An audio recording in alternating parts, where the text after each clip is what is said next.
ரீசெண்டா இந்த ஒரு ஆட் பார்த்தேன். பரோட்டா பிளஸ் கோக் பரோட்டா பரோட்டா அப்படின்னு சொல்லுவாங்க.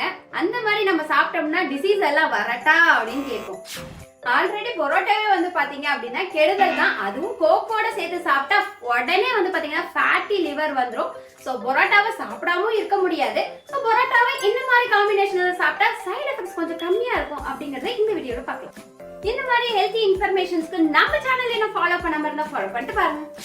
ஆல்ரெடி பரோட்டா நம்ம சாப்பிடறதுனால வந்து பாத்தீங்கன்னா இமீடியட்டா இன்சுலின் லெவல் வந்து ஸ்பைக் ஆயிடும். அப்ப நம்ம கோக்கோட சேர்த்து சாப்பிடும்போது கண்டிப்பா வந்து ஒரு ஃபேட்டி லிவர் ஆகுது.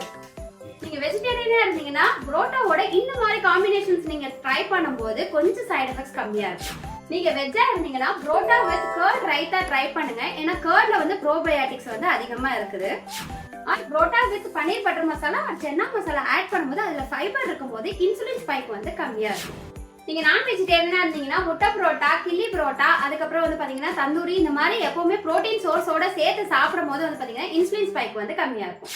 ஸோ புரோட்டா வந்து பாத்தீங்கன்னா டெய்லி எடுத்துக்காம என்னைக்காவது ஒரு நாள் எடுத்துக்கிறீங்க அப்படின்னா இந்த மாதிரி புரோட்டீன் சோர்ஸ் இல்ல ஃபைபர் சோர்ஸோட சேர்த்து சாப்பிடும் போது சைடு எஃபெக்ட்ஸ் வந்து கொஞ்சம் கம்மியா இருக்கும். உங்களுக்கு புரோட்டா பிடிக்குமா பிடிக்காதுன்றதை கமெண்ட் பண்ணுங்க.